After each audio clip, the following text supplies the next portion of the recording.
সুমধুর কণ্ঠে সূরা বাকারা রুকু ৪ তেলাওয়াত ও বাংলা অনুবাদ শুনুন। وَإِذْ قَالَ رَبُّكَ لِلْمَلَائِكَةِ إِنِّي جَاعِلٌ فِي الْأَرْضِ خَلِيفَةً قَالُوا أَتَجْعَلُ فِيهَا مَن يُفْسِدُ فِيهَا وَيَسْفِكُ الدِّمَاءَ وَنَحْنُ نُسَبِّحُ بِحَمْدِكَ وَنُقَدِّسُ لَكَ قَالَ إِنِّي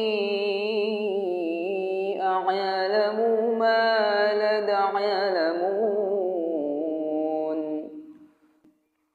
স্মরণ করো যখন তোমার প্রতিপালক ফেরেশতাদের বলিলেন, আমি পৃথিবীতে প্রতিনিধি সৃষ্টি করিতেছি। তাহারা বলিল, আপনি কি সেখানে এমন কাহাকেও সৃষ্টি করিবেন যে অশান্তি ঘটাইবে ও রক্তপাত করিবে? আমরাই তো আপনার প্রশংসা, স্তুতি ও পবিত্রতা ঘোষণা করি। তিনি বলিলেন, নিশ্চয় আমি যাহা জানি তাহা তোমরা জানো না।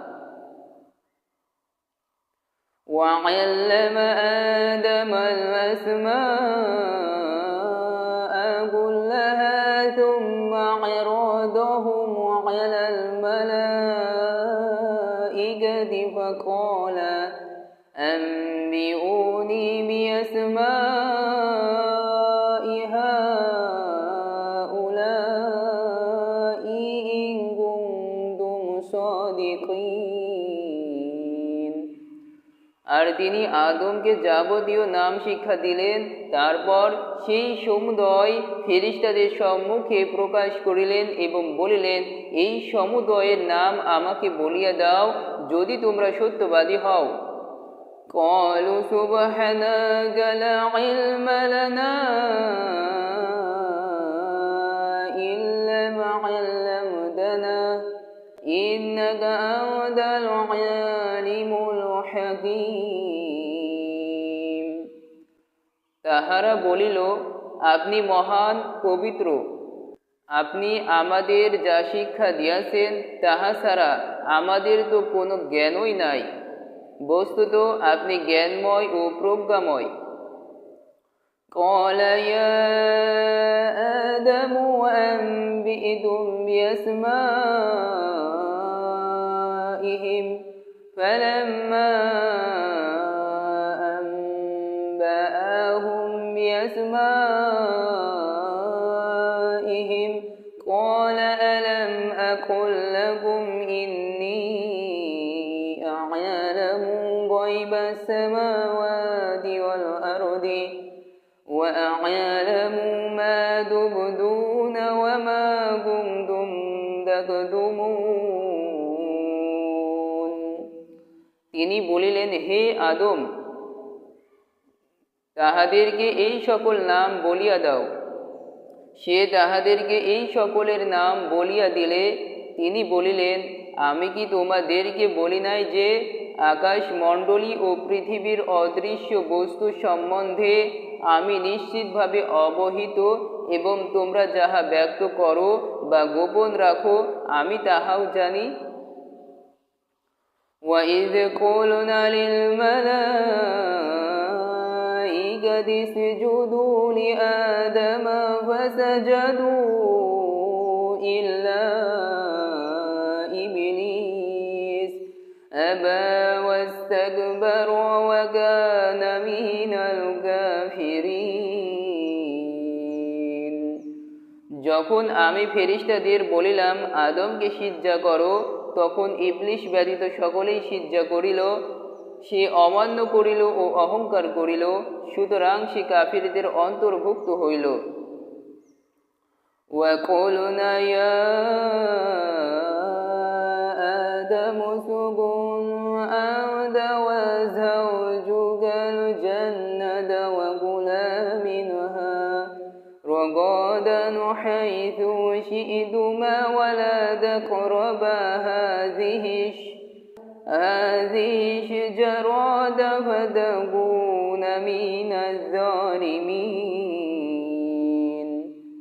এবং আমি বলিলাম, হে আদম, তুমি ও তোমার স্ত্রী জান্নাতে বসবাস করো এবং যেটা ইচ্ছা স্বচ্ছন্দে আহার করো, কিন্তু এই বৃক্ষের নিকটবর্তী হইও না, হইলে তোমরা অন্যায়কারীদের অন্তর্ভুক্ত হইবে।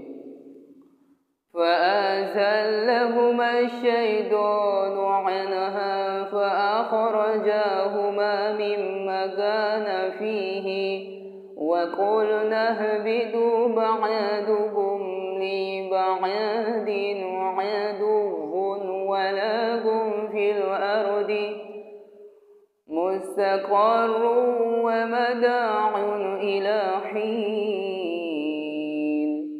কিন্তু শয়তান উহা হইতে তাহাদের পদস্খলন ঘটাইল এবং তাহারা যেখানে ছিল সেখান হইতে তাহাদেরকে বহিষ্কার করিল। আমি বলিলাম, তোমরা একে অন্যের শত্রু রূপে নামিয়া যাও, পৃথিবীতে কিছুকালের জন্য তোমাদের বসবাস ও জীবিকা রহিল। فَتَلَقَّى آدَمُ مِنْ رَبِّهِ كَلِمَاتٍ فَتَابَ عَلَيْهِ إِنَّهُ هُوَ التَّوَّابُ الرَّحِيمُ। অতঃপর আদম তাহার প্রতিপালকের নিকট হইতে কিছু বাণী প্রাপ্ত হইল। আল্লাহ তাহার প্রতি ক্ষমা পরবশ হইলেন, নিশ্চয় তিনি অত্যন্ত ক্ষমাশীল পরম দয়ালু। قُلْنَا اهْبِطُوا مِنْهَا جَمِيعًا فَإِمَّا يَأْتِيَنَّكُم مِّنِّي هُدًى فَمَن تَبِعَ هُدَايَ فَلَا خَوْفٌ عَلَيْهِمْ وَلَا هُمْ يَحْزَنُونَ। আমি বলিলাম, তোমরা সকলেই এই স্থান হইতে নামিয়া যাও। পরে যখন আমার পক্ষ হইতে তোমাদের নিকট সৎপথের কোনো নির্দেশ আসিবে, তখন যাহারা আমার সৎপথের নির্দেশ অনুসরণ করিবে তাহাদের কোনো ভয় নাই এবং তাহারা দুঃখিতও হইবে না। الذين كفروا وكذبوا بآياتنا أولئك أصحاب النار هم فيها خالدون। আর যাহারা কুফরি করিবে এবং আমার নিদর্শন সমূহকে অস্বীকার করিবে তাহারাই অগ্নিবাসী, সেখানে তাহারা স্থায়ী হইবে।